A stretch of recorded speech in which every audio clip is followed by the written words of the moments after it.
LWO1 WeatherNet. Liftoff conditions looking pretty good. FTS is ready for launch.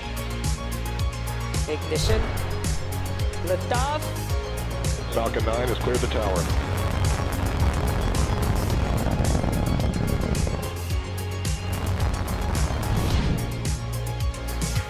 Ten, 9, 8, Side booster ignition. 6, 5, 4, 3, 2, 1.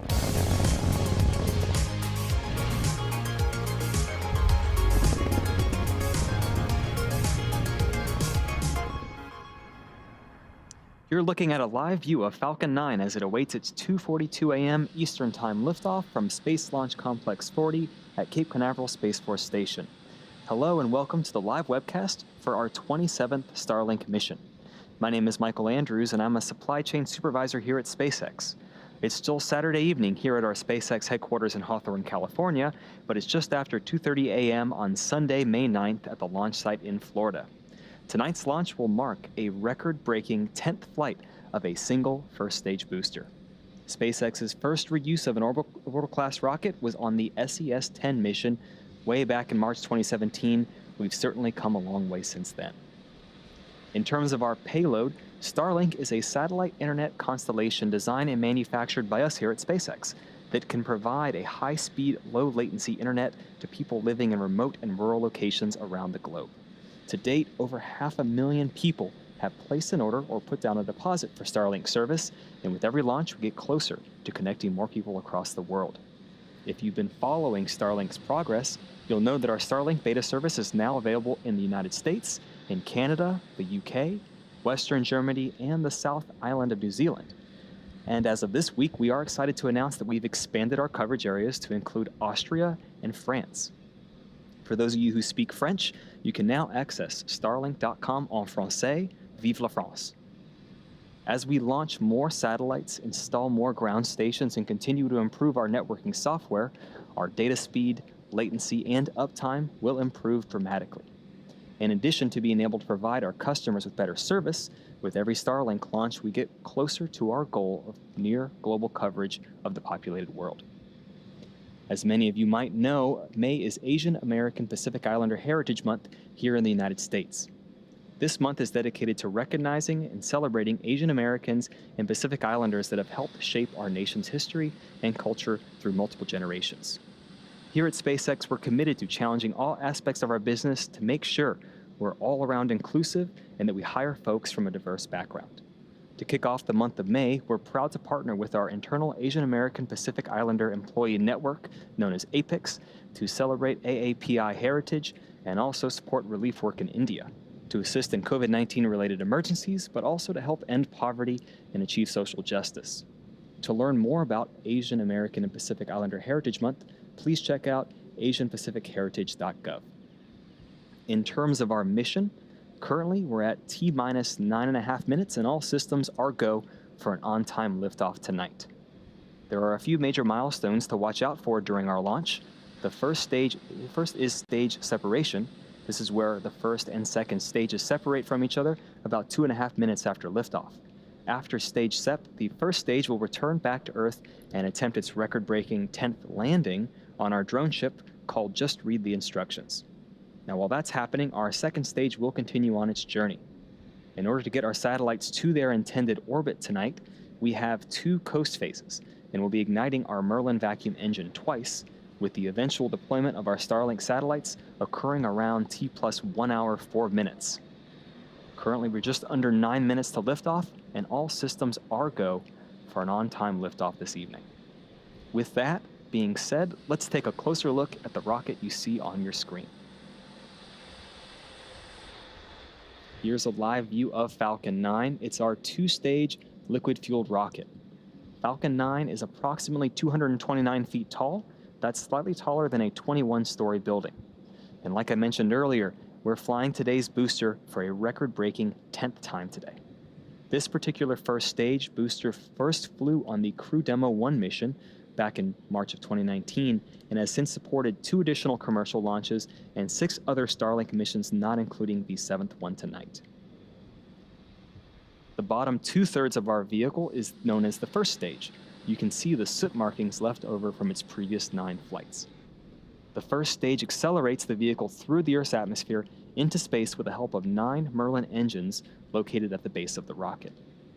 And like I said before, we're going to be attempting to recover that first stage for that 10th time on our drone ship you see pictured here. It's known as Just Read the Instructions. Going further up on our vehicle, you'll see a black carbon fiber interstage ring, and on top of that is that white Falcon 9 second stage, which has a single Merlin vacuum engine. We call it the MVAC engine. Once first and second stage separate at 2.5 minutes after liftoff, the MVAC engine will ignite and eventually carries the Starlink satellites into an elliptical orbit around the Earth. And at the very top, you'll notice the large nose cone at the very top of the rocket. This is called our fairing. That's where the stack of 60 brand new Starlink satellites is safely enclosed. The fairing protects the satellites from aerothermal heating, aerodynamic loads, and contamination during its ascent. Once we reach the vacuum of space, we'll jettison those 2 fairing halves as the second stage continues on its journey to orbit. And similar to our first stage, this fairing assembly is protecting our payload tonight previously flew on the GPS-3 Space Vehicle 4 mission, and we'll be attempting to retrieve each fairing half from the water using the recovery ship Sheila Bordelon. In terms of propellant loading, we began loading prop since T-minus 35 minutes, and it's still ongoing. We use a rocket-grade kerosene, known as RP1, as our fuel, and we use a super-chilled liquid oxygen, known as LOX, as our oxidizer, and when combined, they help power the Falcon 9.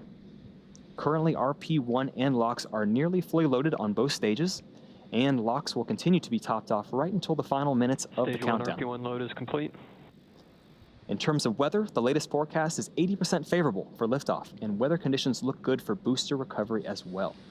With that, the vehicle, the satellites, the weather, and the range are all looking good for an on-time liftoff just a few minutes from now.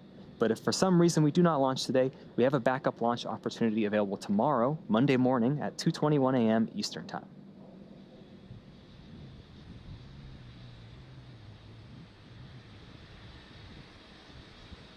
For those of you following SpaceX, you know that it's been an exciting time for the development of our Starship launch system. Just a few days ago, on Wednesday, May 5th, Starship serial number 15, known as SN15, successfully completed SpaceX's 5th high-altitude flight test of a Starship prototype from Starbase, Texas. Our Starship spacecraft and Super Heavy rocket, collectively referred to as the Starship, are designed to be a fully reusable transportation system that can carry both crew and cargo to Earth's orbit, the Moon, Mars, and beyond. Similar to previous high-altitude flight tests of Starship, serial number 15 was powered through ascent by its 3 Raptor engines, with each shutting off in sequence prior to the vehicle reaching its apogee, approximately 10 kilometers above sea level. SN15 then performed a propellant transition to the internal header tanks, which hold landing propellant, before reorienting itself for re-entry and a controlled aerodynamic descent. Finally, the Raptor engines ignited as the vehicle performed the landing flip maneuver immediately before successfully touching down on the landing pad. Now, these test flights and pathfinders are all about developing a transportation system that can help humanity return to the Moon, travel to Mars, and even go beyond. Please stay tuned for additional test flights in the days ahead, and be sure to check our social media accounts for more Starship updates. We're currently about 4 minutes from liftoff, and Falcon 9 is now moving into those final stages of the countdown. We're currently waiting for the next milestone.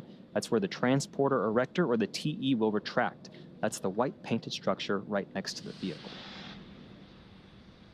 First, you'll see here, it's happening right now. Actually, the TE clamps have opened, and then the transporter erector will begin to retract away from the rocket ever so slightly, just a few degrees. You can see it happening right now, actually. And then it'll wait there for a few minutes, and then it'll move again at T-minus 0. Hydraulics are going to pull the TE farther away from Falcon 9 as it lifts off and helps create space for Falcon 9 to clear the pad. Think of the TE as kind of the umbilical cord to the rocket. It provides liquids, gases, electrical connections, all to the second stage, and also provides air conditioning to the payload fairing. In terms of propellant, the first and second stages are nearly fully loaded with 1 million pounds of kerosene fuel and liquid oxygen. Superchilled liquid oxygen is our propellant oxidizer, and that's what's creating those white clouds you see forming around Falcon 9 near the inner stage. That's because the warm, humid, ambient Floridian air causes the liquid oxygen to turn into gas upon contact. The first stage, prop loading, is ending right around now, and the second stage, prop loading, should end Stage 1 LOX at load T-minus complete. 2 minutes. And we just heard call out that prop loading has completed on the first stage. The last big major milestone is T-minus 60 minutes. That's where we'll say that Falcon 9 is in startup mode. This means that the rocket's autonomous internal flight computers have taken over the launch countdown. And just 2 seconds from liftoff, we begin to light the 9 Merlin 1D engines, and we're set for liftoff. The Starlink payload continues to be healthy, and the Falcon 9 team is tracking no issues on the rocket. Weather is still 80% favorable, and the range has cleared the surrounding ground, water, and airspace. We're green for launch in just 2 minutes away.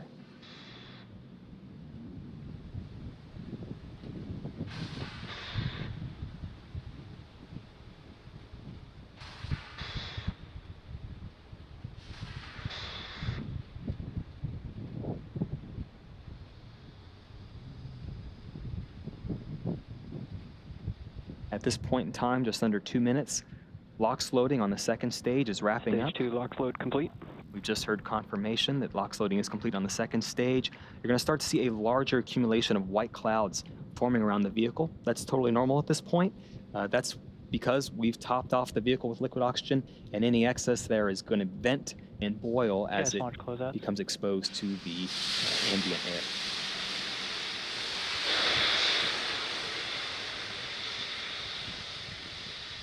This time, the first and second stages are beginning to pressurize for launch, and we're about 10 seconds away from that startup call out.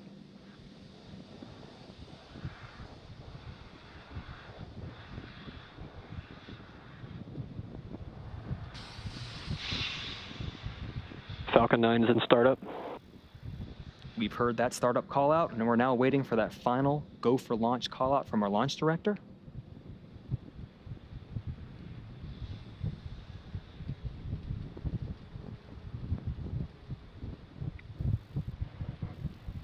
Falcon 9, Starlink, LDs go for launch. We're ready to go. Falcon 9's ready to go. All systems are go for launch. Now let's listen into the terminal count and watch as Falcon 9 takes our 60 Starlink satellites into orbit on its 10th flight.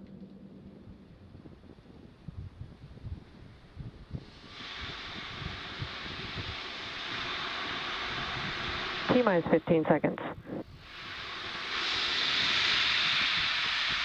10, 9, 8, 7, 6, 5, 4, 3, 2, 1, 0. Ignition and liftoff. Let's go Falcon for number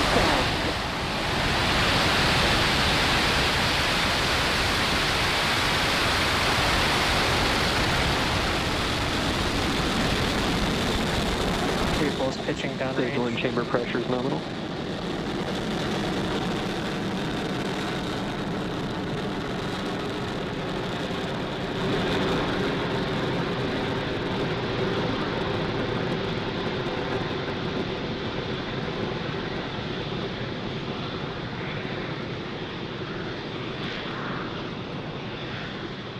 All right, Falcon 9 has successfully lifted off from Pad 40 at Cape Canaveral Space Force Station, carrying yet again another stack of 60 Starlink satellites to orbit.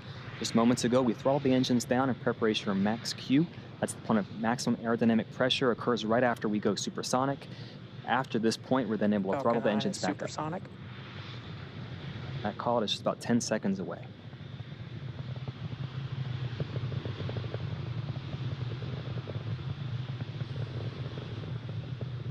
Max Q.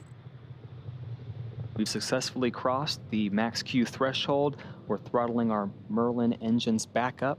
As the atmosphere gets thinner and thinner, the stresses on the vehicle continue to diminish.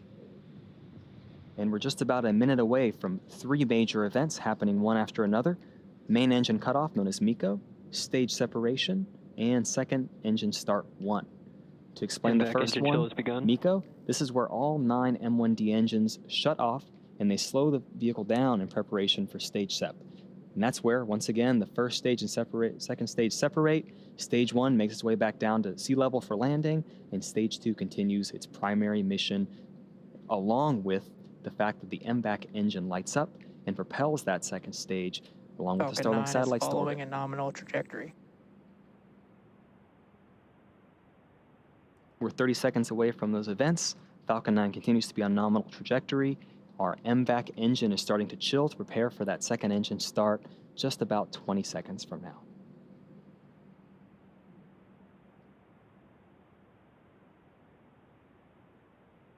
And shortly after these three events, our fairing will deploy and expose the Starlink satellites to the vacuum of space.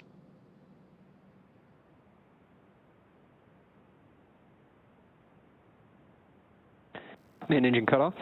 Stage separation confirmed.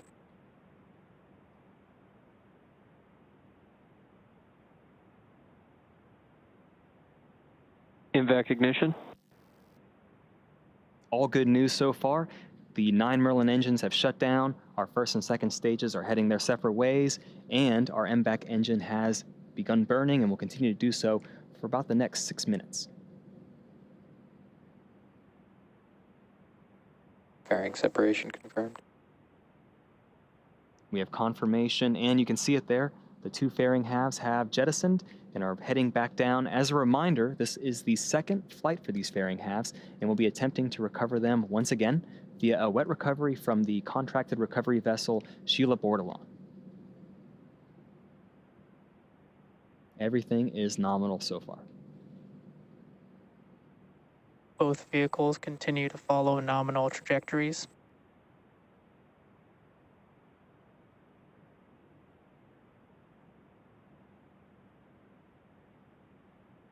We're just about 4 minutes after liftoff. For those of you just joining us, we have a lot going on. On the right-hand side of your screen, you can see our second stage and its MVAC engine is burning, carrying 60 Starlink satellites to orbit. And on the other hand, we have our first stage beginning its 10th recovery attempt. As stage 2 continues to burn, as you see here, stage 1 is actually going to execute 2 separate burns in order to make its way back to Earth. The first of which is the entry burn. Just a little more than 2 minutes from now, 3 of those M1D engines will reignite. This helps slows the first stage down as it re-enters the upper part of the Earth's atmosphere and reduces the loads on the vehicle. After that burn starts, ends, and is confirmed successful, we get ready for our final burn, the landing burn. It's a single center engine burn that brings the vehicle speed down rapidly in order to land on the drone ship safely.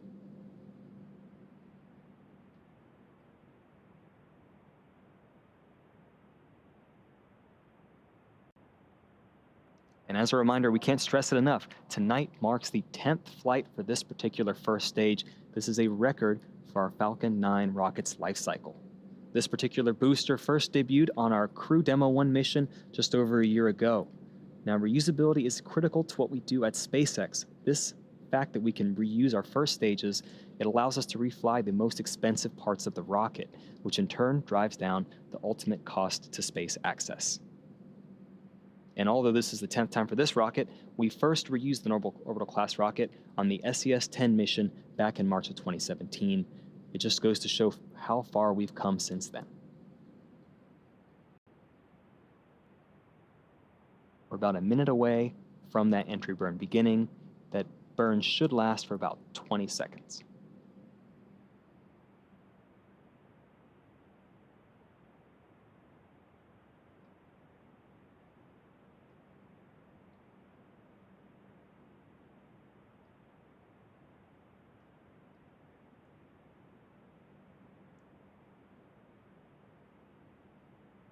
Now we're about 30 seconds away from that first stage entry burn igniting. The center engine will ignite at first. 2 more engines will ignite shortly after that. The Merlins on this first stage are optimized to operate at sea level, and they achieve about 190,000 pounds of thrust apiece during ascent and descent.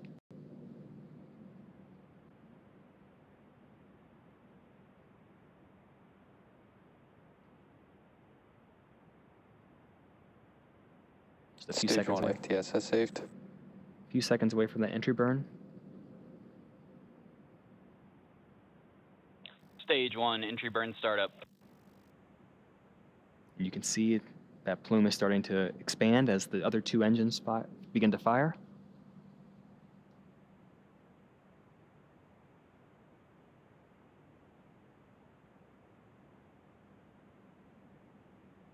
Stage 1, entry burn shutdown. And there you go. The entry burn has successfully ended. And now we're just a little more than a minute and a half away from the Both final burn. vehicles continue to follow nominal trajectories. Now, for those of you who follow along with SpaceX, you know that the soot you see on a rocket indicates if it's been flown before.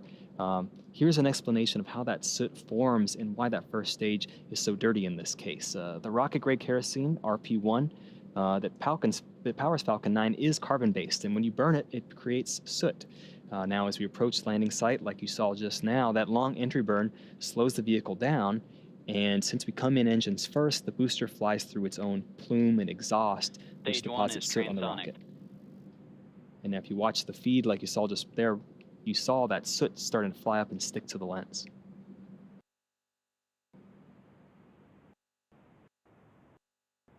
And we're only about 20 seconds that landing burn starting, and also during that time, our 4 landing legs will deploy. The engine is firing to help us safely land on just read the instructions. Stage 1, burn startup.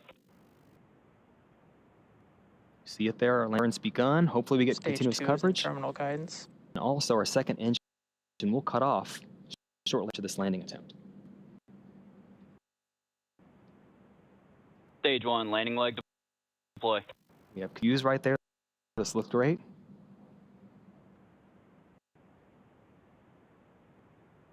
Stage 2 FTS is saved.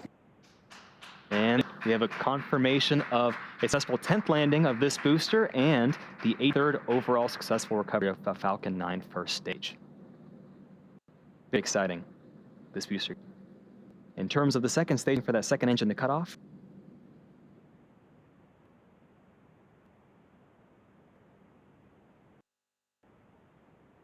that second engine has cut Nominal off. orbit insertion. And we have confirmation from the GNC team that we are now in a good parking orbit. Second stage is now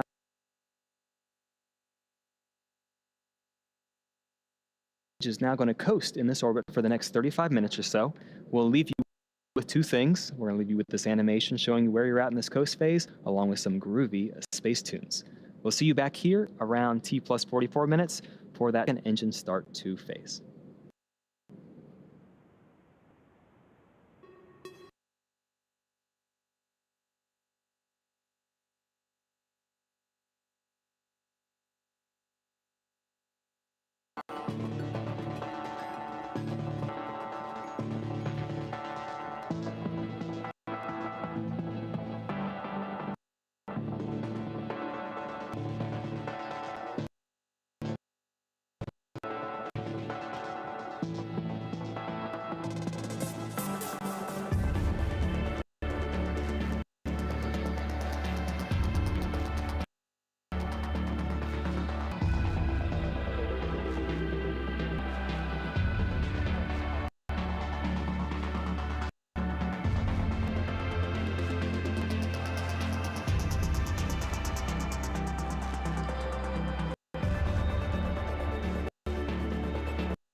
Expected loss of signal, Newfoundland.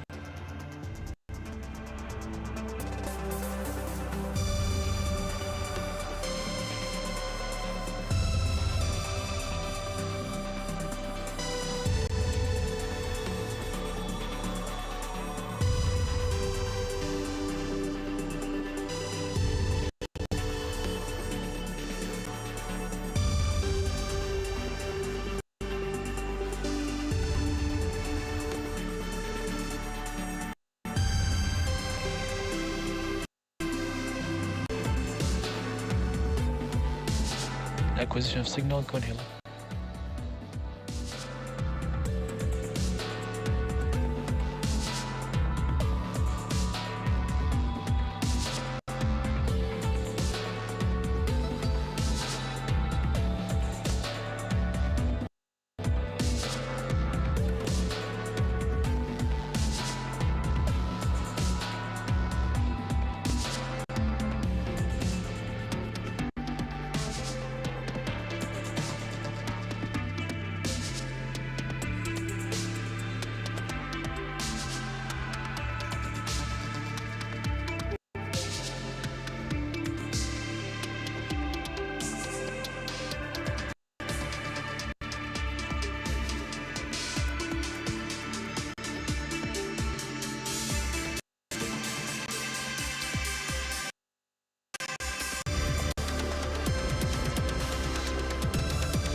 Welcome back to the live webcast of SpaceX's 27th Starlink mission. We'll catch you up to speed. We had an on-time liftoff at 2:40 a.m. Eastern Time, and tonight's first stage had a record-breaking 6th flight and successful 10th recovery. In terms of stage, everything is still looking good. We're on a nominal trajectory, and we're getting ready for for the SES-2 event in a few seconds. It'll be compared to SES-1 in comparison, just one song of our MBAC engine. And after that, we'll go back into its phase, but coasting's putting it lightly. The vehicle's currently traveling at about 7.7 kilometers per second, 17,000 miles per hour, a very fast journey for our 60 Starlink satellites. We may not have video of this event coming up, but currently the vehicle's over the Indian Ocean, and we're going to wait for those call-outs just a few seconds from now.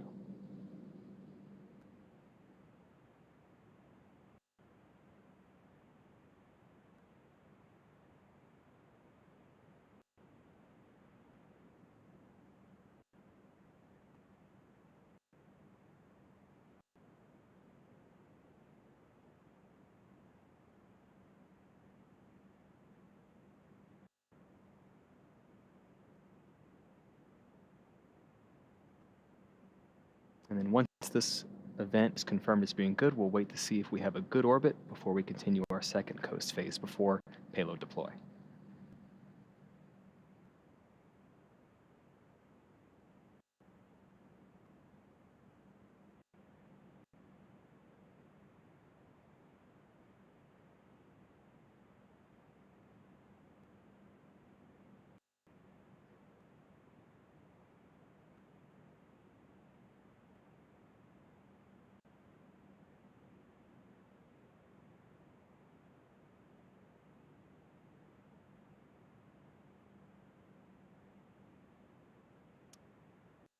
We're still waiting for confirmation of the second engine start and second engine cutoff, as well as confirmation of good orbit.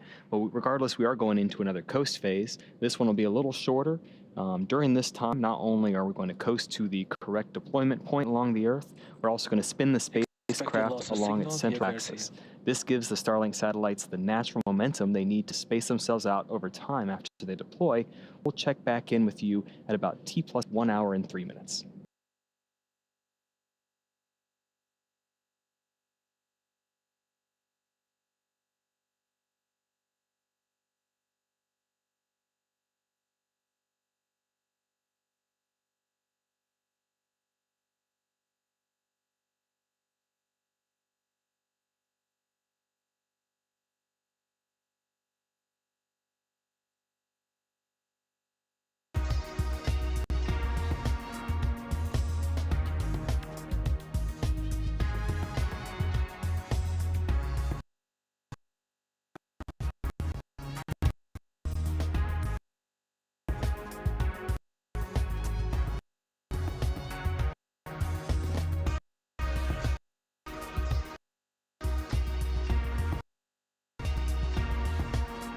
Our broadcast for our 27th Starlink mission.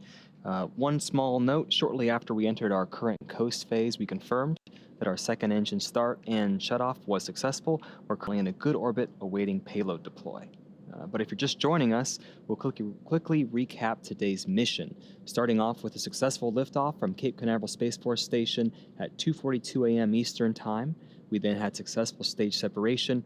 We recovered our first stage for the 10th time on our drone ship, and we had 2 successful second stage MBAC engine startups.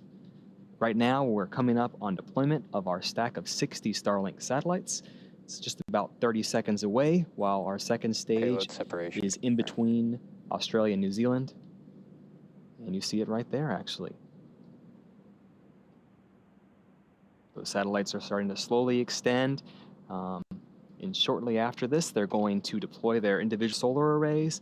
And over the next few days and weeks, they're going to distance themselves from each other and use their onboard ion thrusters to make their way to their specific operational orbits.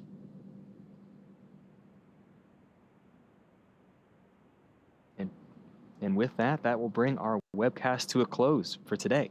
We want to thank the Range and the Federal Aviation Administration for supporting today's mission.